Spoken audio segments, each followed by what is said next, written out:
नमस्कार दोस्तों, स्वागत है आप लोगों का दर्थोलॉजी यूट्यूब चैनल पे। आज की इस वीडियो में हम बात करने वाले हैं सीडीएस यानी कि चीफ ऑफ डिफेंस स्टाफ। आखिर चीफ ऑफ डिफेंस स्टाफ कौन होता है और चीफ ऑफ डिफेंस स्टाफ की आखिर क्या रिस्पॉन्सिबिलिटीज़ होती हैं, और साथ ही साथ हम बात करने वाले हैं कि आखिर एक लेफ्टिनेंट जनरल को चीफ ऑफ डिफेंस स्टाफ क्यों बनाया गया। वीडियो स्टार्ट करने से पहले अगर अभी तक आप लोगों ने इस चैनल को सब्सक्राइब नहीं किया है तो सब्सक्राइब कर लीजिए, वीडियो को लाइक करिए। ये वीडियो बहुत ही ज़्यादा इंपॉर्टेंट होने वाली है आप लोगों के लिए, तो वीडियो को लाइक ज़रूर करिए। तो चलिए शुरू करते हैं। 15 अगस्त 2019 73rd इंडिपेंडेंस डे पे पीएम मोदी ने पब्लिकली अनाउंस की थी सीडीएस की पोजीशन। इससे पहले तक इंडिया में कोई भी सीडीएस की पोजीशन नहीं होती थी। इस विषय के जो जानकार हैं वो बहुत लंबे अरसे से इसकी मांग करते रहे हैं।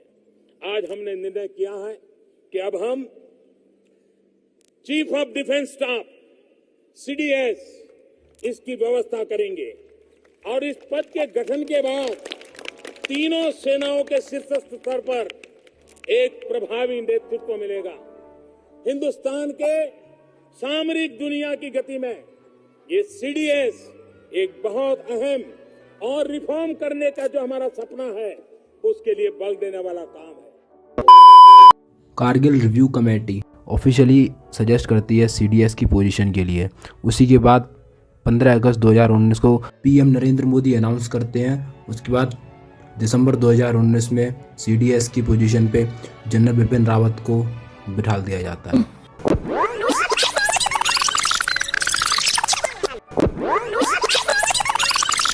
Finally 24 December 2019 cabinet committee of security ने सीडीएस की पोजीशन को पब्लिकली अनाउंस कर दिया।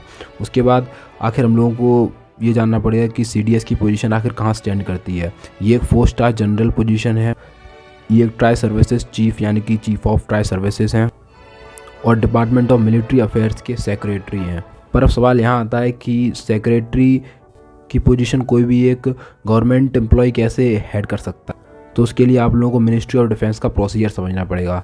अगर हम लोग बात करें मिनिस्ट्री ऑफ डिफेंस की, तो इसको हेड करते हैं डिफेंस मिनिस्टर। इस टाइम पे राजनाथ सिंह जो कि डिफेंस मिनिस्टर हैं। अब तक इनके अंदर 4 डिपार्टमेंट आते थे, पर अब एक 5वां और इंक्लूड हो गया है। आते थे वो कौन से हैं? वो हैं department of defence, department of research and development, department of ex service welfare और डिपार्टमेंट ऑफ डिफेंस प्रोडक्शन। और इन चारों को हेड करते थे defence secretary of ministry of defence. पर अब एक और डिपार्टमेंट ऐड हो गया है 1 जनवरी 2020 से, और वो है department of military affairs. Department of military affairs को हेड करते हैं सीडीएस यानी चीफ ऑफ डिफेंस स्टाफ, और ये डायरेक्टली रिपोर्ट करते हैं डिफेंस मिनिस्टर को या फिर प्राइम मिनिस्टर को। सीडीएस पोजीशन एक बहुत ही इंपॉर्टेंट पोजीशन है हमारे नेशन के लिए। ये रेस्पॉन्सिबल है effectiveness of tri services, overall combat of India को बूस्ट करती है। सीडीएस की पोजीशन सिर्फ इंडिया में नहीं है, काफ़ी मेजर कंट्रीज़ में सीडीएस की पोजीशन है। जिसका हो सकता है इनका नाम डिफरेंट हो, और कई कंट्रीज़ में नाम सेम होता है यानी कि चीफ ऑफ डिफेंस स्टाफ। और वो कंट्रीज़ हैं फ्रांस, यूएसए, चाइना और यूके। और भी मेजर कंट्रीज़ में सीडीएस की पोजीशन रखी गई है। अब हम बात करते हैं आखिर सीडीएस होता कौन है। सीडीएस चेयरमैन होता है चीफ ऑफ स्टाफ कमेटी, साथ ही साथ national security council, defence planning committee, nuclear command authority के मेंबर होते हैं। पर सीडीएस कोई भी मिलिट्री कमांड को होल्ड नहीं करते हैं। साथ ही साथ ये रिस्पॉन्सिबल होते हैं जॉइंटनेस ऑफ ट्राई सर्विसेज। इनका मेन फोकस होता है ट्राई सर्विसेज के इशूज़ के लिए, और अगर कोई भी एक पर्टिकुलर इशू है तो उसके लिए रिस्पॉन्सिबल होते हैं रेस्पेक्टिव चीफ, और वो डायरेक्ट रिपोर्ट करते हैं डिफेंस मिनिस्टर को। अब कुछ लोग समझते हैं सीडीएस रैंक एक हाईएस्ट सर्विस रैंक है, पर ऐसा नहीं है। सीडीएस भी एक 4 स्टार रैंक है। हालांकि सीडीएस को स्पेशल पावर दी गई है गवर्नमेंट से, सीडीएस भी एक 4 स्टार रैंक है। अब थोड़ा रैंक स्ट्रक्चर को देख लेते हैं। हम लोग बात करें रैंक स्ट्रक्चर की, तो रैंक स्ट्रक्चर हम 3 फोर्सेस का देखेंगे, और वो हैं आर्मी, नेवी और एयरफोर्स। अगर हम बात करें आर्मी की, तो आर्मी में सबसे ज़्यादा हाईएस्ट पोजीशन होती है, वो है फील्ड मार्शल की। नेवी में एडमिरल ऑफ द फ्लीट, और अगर एयरफोर्स की बात करें तो एयरफोर्स में है मार्शल ऑफ द एयरफोर्स। और अगर हम बात करें पर्टिकुलर आर्मी की, तो आर्मी में हमारे पहले फील्ड मार्शल थे, वो हैं फील्ड मार्शल सैम मानेकशॉ। अगर हम बात करें दूसरे फील्ड मार्शल की, तो वो है KM करियप्पा। और अगर हम बात करें एयरफोर्स की, तो एयरफोर्स में है Arjan Singh. Marshal of the air force. अगर हम बात करें नेवी की, नेवी में अभी तक कोई एडमिरल ऑफ द फ्लीट नहीं है, यानी कि सबसे ज़्यादा हाईएस्ट पोजीशन पे अब तक ये 3 ऑफिसर्स ही हैं जो 5 स्टार ऑफिसर की कैटेगरी में आते हैं। इनके अलावा बाकी सारे 4 स्टार या 4 स्टार से नीचे के ऑफिसर्स हैं। आप लोगों ने रैंक स्ट्रक्चर तो समझ ही लिया कि आखिर रैंक स्ट्रक्चर क्या होता है। तो हम बात करते हैं सीडीएस की। सीडीएस के लिए अभी लेफ्टिनेंट जनरल अनिल चौहान का नाम सामने आ रहा था।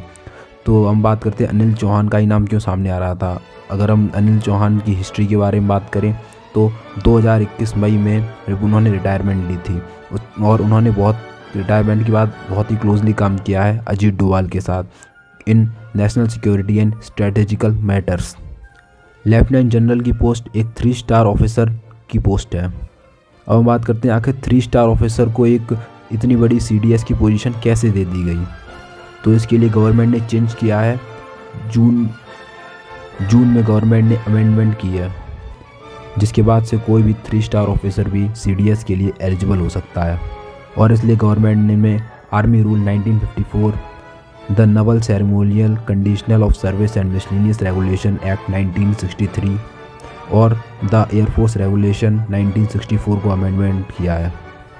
अब इस अमेंडमेंट के बाद कोई भी सर्विस या retired lieutenant general, air marshal या वाइस मार्शल या फिर इससे ऊपर की रैंक का कोई भी ऑफिसर जिसकी एज 62 ईयर्स से कम है वो सीडीएस के लिए एलिजिबल है। अब इतने सारे क्राइटेरिया देखने के बाद लेफ्टिनेंट जनरल अनिल चौहान पूरी तरह से एलिजिबल हैं सीडीएस की पोस्ट के लिए। तो उम्मीद करता हूँ आप लोगों को ये वीडियो अच्छी लगी होगी। अगर अच्छी लगी है तो लाइक करिए, चैनल को सब्सक्राइब करिए ऐसी वीडियो और देखने के लिए, और अपने दोस्तों के साथ शेयर करिए। मिलते हैं अगली वीडियो में, तब तक के लिए जय हिंद।